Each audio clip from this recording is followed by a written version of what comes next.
Olá. Vai ser instalada amanhã a comissão especial para tratar da reforma tributária. A expectativa é que a proposta seja aprovada ainda no primeiro semestre de 2020, segundo o presidente do Senado, Davi Alcolumbre. O texto da reforma tributária deve ser construído em conjunto entre o governo federal e o Congresso. A decisão foi tomada numa reunião na manhã desta quarta-feira no gabinete do ministro da Economia, Paulo Guedes. A comissão especial mista será instalada nesta quinta-feira e deve trabalhar durante o recesso parlamentar. Terá 15 deputados e 15 senadores e um prazo de 90 dias para apresentar o texto da reforma tributária. A reforma tributária já é prioridade do Legislativo para o início do ano que vem. A ideia é unir as duas propostas que tramitam no Congresso, uma na Câmara e uma no Senado, com as contribuições que devem ser enviadas pelo governo federal. E daí, criar um texto único de consenso, que deve ser votado ainda no primeiro semestre de 2020. O presidente da comissão especial será o senador Roberto Rocha, do PSDB do Maranhão. O efeito político vai ser de juntar as propostas em um só texto, que será construído em até 90 dias, repito, tendo no Senado o presidente e na Câmara o relator e o governo mandando conteúdos, não vai mandar nova proposta, porque senão teria que começar na Câmara tudo. E, enquanto isso, essas duas propostas que tramitam na Câmara e no Senado, elas vão ficar paradas, aguardando a proposta da comissão especial. Para o presidente da Câmara, deputado Rodrigo Maia, é importante aumentar a tributação de quem tem mais recursos. Então, você tem hoje brasileiros iguais. Se um tem uma carteira assinada, paga 27,5% de imposto de renda, e aquele que está numa pessoa jurídica paga 15%. Então, não é justo que brasileiros que gerem a mesma renda tenham situações de pagamento divergentes. Para o presidente do Senado, Davi Alcolumbre, o diferencial da proposta será a conciliação. Queremos uma reforma tributária que possa conciliar o Brasil, e os poderes estão juntos, o Poder Executivo e o Poder Legislativo, para entregar para a sociedade essa reforma. Esta comissão será constituída amanhã. A indicação da Câmara de 15 deputados e a indicação do Senado de 15 senadores será feita e publicada amanhã no Diário do Senado Federal, e a partir de amanhã essa comissão terá 90 dias para compilar tudo que foi feito na Câmara, tudo que foi feito no Senado, com a conciliação com a proposta do governo. O líder do governo, o senador Fernando Bezerra, disse em entrevista coletiva que as 3 propostas de emenda à Constituição do Plano Mais Brasil serão aprovadas pelo Senado ainda no primeiro semestre de 2020. Durante coletiva com a imprensa, o líder do governo, Fernando Bezerra, disse que as PECs que integram o Plano Mais Brasil, criado pelo Poder Executivo para cortar despesas, vão ser votadas no próximo ano. As 3 propostas estão na Comissão de Constituição e Justiça. Uma delas é a PEC emergencial, que prevê redução de salário de servidores públicos, suspensão de promoções, vedação de novas despesas obrigatórias e proibição de concursos. As outras PECs tratam da extinção de fundos públicos e do Pacto Federativo, com medidas relacionadas à distribuição dos recursos arrecadados entre os entes federativos. Ele não acredita que as eleições municipais atrapalhem a agenda do governo, já que os parlamentares ficam envolvidos com as campanhas durante 3 meses. É importante notar que as convenções só começam a se realizar meados de julho até início de agosto. Portanto, nós temos todo o primeiro semestre para poder correr e aprovar essas matérias que são prioritárias para o governo. Então, existe uma disposição dos presidentes do Senado e da Câmara e das lideranças partidárias para agilizar a tramitação dessas matérias. A equipe do programa Fala Senador conversou com os parlamentares e pediu a eles que fizessem um balanço de 2019 e falassem das expectativas para 2020. Nós preparamos para você um resumo do que alguns dos senadores falaram. Dá uma olhadinha. Oi, pessoal. 2019 foi um ano importante. Nós evoluímos em pautas como a questão da Previdência e em várias outras pautas aqui no Congresso Nacional. E agora, em 2020, se Deus quiser, nós teremos um ano melhor ainda. É a esperança e a expectativa que nós temos, com pautas importantes e produtivas para o Brasil. Eu acho que o que vai predominar no começo vai ser a discussão sobre a prisão após julgamento de segunda instância, que é muito importante, que é importante decidir acabar com essa insegurança jurídica que o Supremo Tribunal Federal proporciona a cada dia ao povo brasileiro. É preciso botar um freio nisso. Nós estamos estamos trabalhando bastante, esse ano foi um ano de muito trabalho, a reforma da Previdência, nós tivemos aí o pacote anticrime, a qual eu fui o relator, é um pacote que precisava ser dado início no país, porque foi uma demanda da sociedade, pela primeira vez na história, nas eleições, a segurança pública ficou como uma prioridade ainda maior do que a própria saúde e educação. Então era uma prioridade da sociedade brasileira e a gente assumiu muitos projetos voltados a isso. 2020 precisa ser um ano de retomada do crescimento econômico do país. O país precisa voltar a gerar emprego, renda, oportunidade para as pessoas, gerar tranquilidade, esperança para as pessoas. E 2020 será marcado por uma grande discussão da reforma tributária, do regime de concessões, de desburocratização, de desestatização. Então, esse trabalho nós vamos continuar para permitir que se possa ter implantado no Brasil o melhor e mais eficiente programa social de uma nação civilizada, que é a geração de trabalho e emprego para as pessoas. E não é você simplesmente diminuindo o direito do trabalhador que você vai assegurar mais emprego. Quem gera emprego é a demanda. Se não há demanda da sociedade e não há poder de compra, consequentemente não vai gerar empregos, eu digo um emprego decente, né? Não esse emprego que você fica solto sem nenhum direito. Então, eu estou muito preocupado.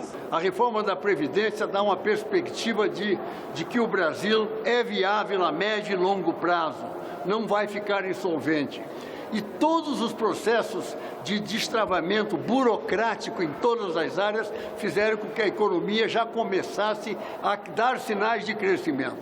Nós esperamos, em 2020, além da aprovação da PEC emergencial, do novo Pacto Federativo, além da PEC dos fundos, um crescimento na economia de mais de 2%. Estão festejando o crescimento pequeno do PIB e com a perspectiva de 2020 aumentar mais ainda, em cima dos direitos dos trabalhadores, dos direitos previdenciários, do desemprego.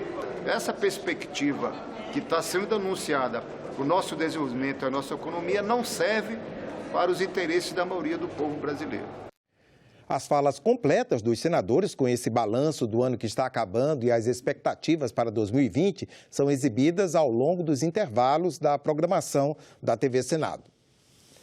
Durante a última sessão do Congresso Nacional, realizada este ano, o presidente do Senado, Davi Alcolumbre, fez um balanço do ano legislativo. Ele informou que 2019 foi o mais produtivo dos últimos 24 anos.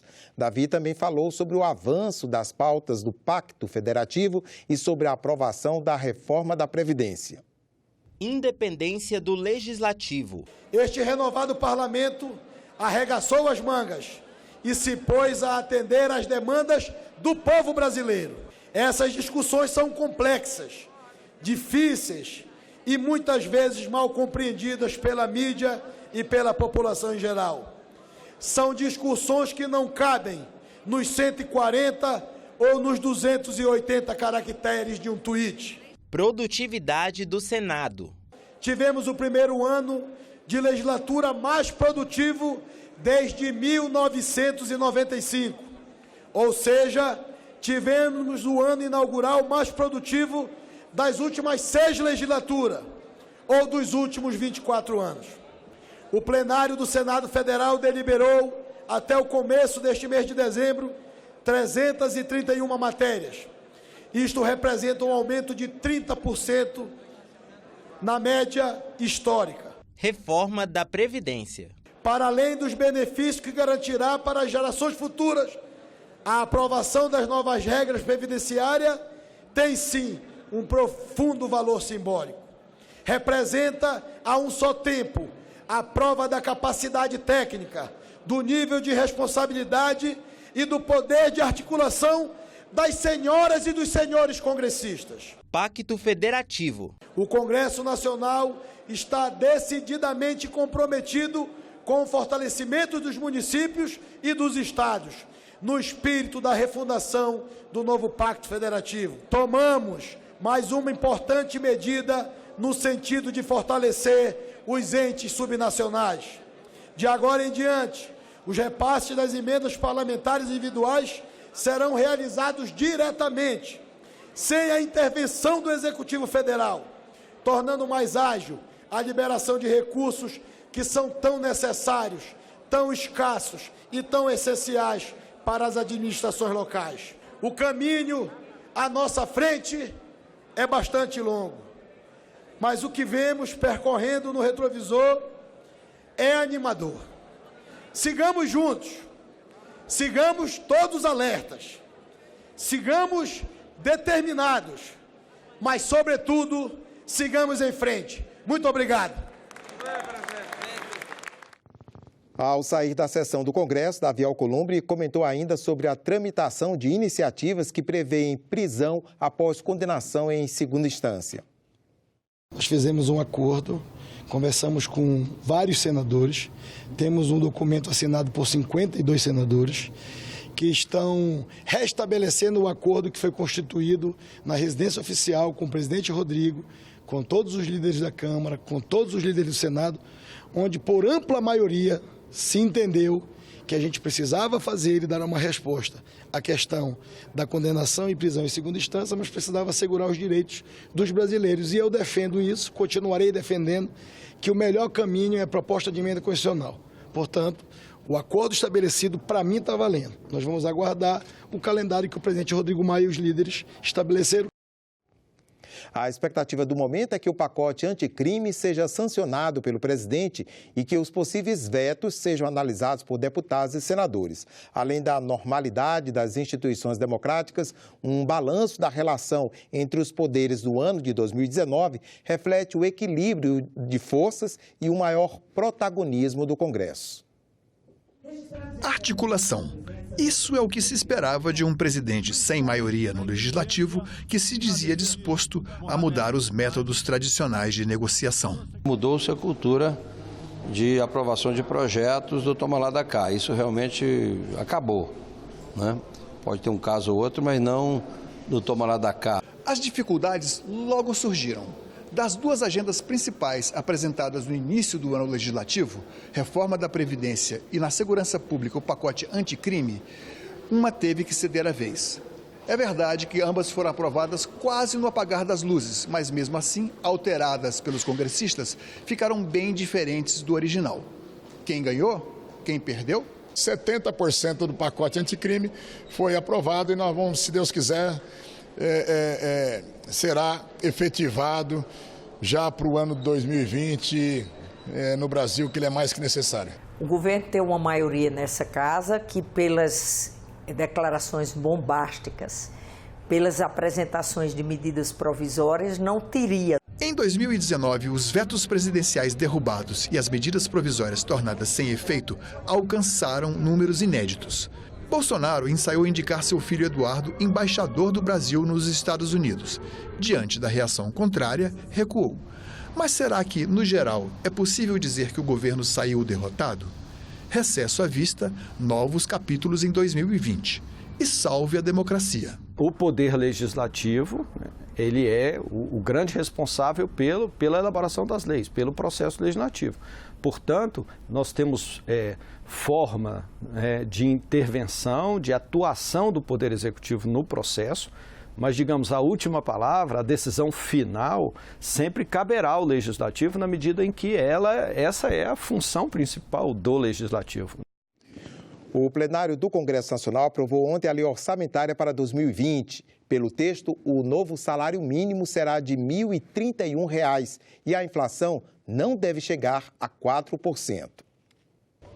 Última terça-feira do ano legislativo. O relatório da lei orçamentária para 2020 foi apresentado de manhã, votado na Comissão Mista de Orçamento à tarde e aprovado pelo plenário do Congresso às 10 da noite. Estamos votando o primeiro orçamento impositivo da história do nosso país. Em todas as áreas onde nós tínhamos excesso de orçamento, com baixíssima execução, a Comissão de Orçamento fez um estudo profundo para remanejar esses recursos para as que mais precisam.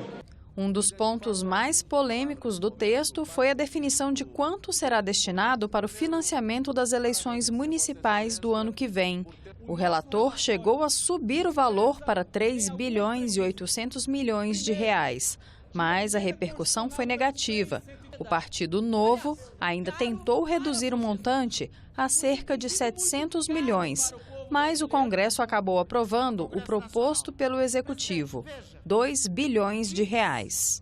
Nós vivemos um momento de crise, num momento em que falta verba para todas as áreas básicas, saúde, segurança e educação.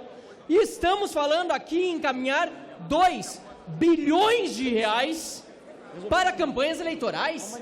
A pretexto de um modelo distorcido que era antes, o de único financiamento privado, estamos criando hoje, senhor presidente, um modelo mais distorcido ainda. Tem que haver, sim, um recurso público que garanta uma campanha real, onde as pessoas possam ter acesso às informações, porque o que querem aqueles que lutam para eliminar o fundo público é que a campanha fique entregue à força do poder econômico. O orçamento para o ano que vem traz as seguintes previsões. Meta fiscal de 124 bilhões e 100 milhões de reais negativos. Crescimento do produto interno bruto em 2,32%. Inflação 3,53%. Dólar a R$ 4,00. Taxa de juros média a 4,4% ao ano. E o novo salário mínimo, que terá reajuste de 3,31%, passando de R$ 998 para R$ 1.031. O Congresso também aprovou nesta terça a liberação de crédito suplementar de R$ 561 milhões e 600 mil reais para vários órgãos do Poder Executivo. E ainda derrubou o veto do presidente Jair Bolsonaro, que tornava mais rígidas as regras tributárias para construtoras do programa Minha Casa Minha Vida. Por 51 votos a 15, o Senado aprovou a medida provisória que transfere do Ministério da Economia para o Banco Central o Conselho de Controle de Atividades Financeiras, o COAF. Se não fosse aprovada, a medida perderia a validade ontem. O texto aprovado transfere o Conselho de Controle de Atividades Financeiras, o COAF, do Ministério da Economia para o Banco Central. A direção do COAF será composta fundamentalmente de servidores efetivos, medida política fundamental para blindar o órgão de indicações políticas. Ou seja, não haverá integrantes do COAF, não haverá conselheiro do COAF que não seja servidor público. Havia a ideia de que pudessem vir também da área privada, que nós rejeitamos. O senador Álvaro Dias criticou o mérito da proposta e também a votação ser feita no último dia de validade da MP. Continuamos aceitando a condição de chancelaria. Não é uma mudança para o avanço, não é uma mudança para o aperfeiçoamento, é uma mudança para o retrocesso e, quem sabe, para a proteção daqueles que precisam de proteção à margem da lei. Me preocupa muito quando num debate essa casa, quem pensar o contrário, já é falado aqui que é porque é a favor da fraude e da corrupção. Eu queria lembrar aqui, principalmente para o povo brasileiro, que o COAF sempre foi no Ministério era no Ministério da Fazenda, o que não impediu de descobrir Caixa 2, corrupção, sempre teve o seu papel. Desde 1998, quando foi criado, o COAF sempre esteve ligado à pasta da economia. Mas no início deste ano, o presidente Jair Bolsonaro tentou transferir o conselho para o Ministério da Justiça por meio de outra medida provisória, a que reestruturou os ministérios. A MP chegou a ser aprovada, mas na época os parlamentares rejeitaram a transferência do Conselho.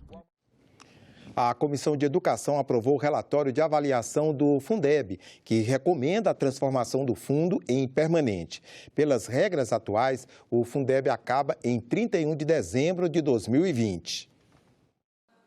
O Fundeb, Fundo de Manutenção e Desenvolvimento da Educação Básica e de Valorização dos Profissionais de Educação, é a principal fonte de recursos para o ensino público do país. Por isso, ele foi a política pública avaliada em 2019 pela Comissão de Educação do Senado. O Fundeb é temporário e só tem funcionamento previsto até 31 de dezembro de 2020.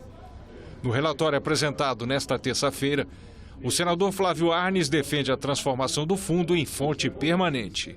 Isso vai permitir que nós tenhamos uma educação básica muito melhor no Brasil. Quando se discute tanto PISA, né, que nós temos que pensar o que fazer aqui no Brasil. E a resposta é novo Fundeb, garantir os recursos municipais, estaduais, federais, dentro de uma perspectiva adequada. Arnes analisou as 3 propostas em tramitação no Congresso, que prevêem a transformação do Fundeb em fonte permanente, e listou 33 recomendações de aperfeiçoamento do programa. Ele defende o aumento gradual da participação do governo federal, atualmente em 10% do total de recursos. Considerar a necessidade de se encontrar fontes de recursos para financiar o aumento da complementação da União ao fundo, redução de isenções, remanejamento de recursos, reforma tributária com redução da regressividade, alteração da legislação do imposto de renda sobre lucros e dividendos. Os integrantes da Comissão de Educação elogiaram o relatório, que foi aprovado por unanimidade. Nós temos uma equipe econômica que já bradou lá de cima que não é possível aumentar os valores do Fundeb em tais proporções. Mas nós estamos aí aprovando reformas duras, reformas que tiram até direitos de cidadãos brasileiros pobres. Nós temos feito uma coleção de judiação. E a única maneira, é estabelecido gradativamente no Brasil, um avanço da desigualdade visível nas ruas das cidades. Por onde a gente anda, qualquer capital, você vê a miséria explanada nas ruas. E será que uma das maneiras mais eficientes para a gente combater essa desigualdade, que não seja a educação. Eu vou junto com o senador Confúcio. De cobrarmos do governo esse compromisso. Nós estamos arrochando, nós estamos apertando, nós estamos tirando daqui para colocar ali, mas a nossa prioridade dentro dessa casa é com a juventude, são com os jovens, são com as crianças, é com a educação. A CPI, criada para acompanhar a situação das vítimas e familiares do acidente da Chapecoense, ocorrido em novembro de 2016, aprovou o plano de trabalho. A previsão é de que 9 rodadas de depoimentos, sempre às terças-feiras, a partir de 4 de fevereiro de 2020. Entre 14 de abril e 2 de junho, a CPI se dedicará à análise de informações e documentos. O relatório final deve ser apresentado em 3 de agosto. Serão convidados a depor representantes do Ministério Público, de entidades esportivas como a Conmebol e a CBF, das agências reguladoras, das empresas de seguro, entre outros. A primeira reunião será para ouvir vítimas e familiares. O meu sentimento hoje é de justiça, sabe, de justiça, que a gente consiga realmente, como todos aqui falaram, que a gente consiga dar respostas para essas famílias. Ou o assunto é de governo, ou nós vamos ficar discutindo com a Tóquio Marine, e ninguém vai nos atender. Uma CPI muito técnica, por se tratar de indenização de seguros, então nós precisamos analisar a legislação atual, como podemos aperfeiçoar para não ocorrer mais isso, mas sempre que buscar também os responsáveis por isso, né? Por que o seguro inicial era um valor, depois baixou o valor, quem é que intermediou isso, por que as seguradoras não estão indenizando, né? E buscar o responsável disso. O governo tem uma participação importante, já que ele regula a questão do seguro, né? Então a gente pode, com isso, já que as seguradoras são estrangeiras, a gente pode, inclusive, aperfeiçoar em função disso. A Comissão Mista Permanente sobre Mudanças Climáticas de 2019 apresentou ontem o relatório dos trabalhos do ano. Com menos de 4 meses de atividades, a comissão realizou 9 audiências públicas com a participação de parlamentares, representantes do governo, professores universitários e outros especialistas. O objetivo dos trabalhos foi debater os desafios na conciliação dos compromissos assumidos pelo país em sua política nacional de mudança climática, com o desenvolvimento sustentável da região amazônica, o monitoramento de desmatamentos e queimadas na região e da regularização fundiária. Acreditamos na possibilidade de que o ano que vem o trabalho seja melhor, mais amplo, porque a comissão foi montada já muito em cima da hora, né? A mesa protelou muito desde o início do ano para fazer isso acontecer. Mas acredito que a gente tenha conseguido, em parte, alcançar nossos objetivos. De mais importante é que quem veio para cá e participou dessas audiências foram grandes especialistas, cientistas, enfim, que enriqueceram em muito esse nosso relatório, o nosso debate. Eu tenho certeza que vai servir para quem quiser fazer um bom uso desse nosso relatório. Essa nossa comissão fez o seu papel, o seu trabalho. Eu agradeço todo o apoio, senador presidente, que o senhor deu a essa relatoria. O presidente da Comissão de Desenvolvimento Regional e Turismo, o senador Isalci Lucas, fez hoje um balanço dos trabalhos da comissão neste ano de 2019. 15 audiências públicas, 13 reuniões deliberativas, um ciclo de palestras sobre economia solidária em Salvador, na Bahia, 38 projetos da pauta aprovados. O senador destacou a avaliação dos Centros de Desenvolvimento Regional, que foi a política pública examinada pela comissão este ano. Acho que é fundamental para o país, Pleno. Eu acho que para resolver a questão de geração de emprego e renda, a gente precisa realmente transformar o CDR numa política pública, né, de Estado. Campina Grande tem avançado bem nessa proposta, né? Brasília agora também, já com 29 projetos que serão financiados aí, já com, inclusive por parte dos recursos locais, da FAP, também com a CAPES participando. Então, tem uma perspectiva muito boa também no DF de implementação do CDR. A Livraria do Senado lançou o livro Falas do Trono. A obra contém todos os discursos dos monarcas brasileiros entre os anos de 1823 e 1889.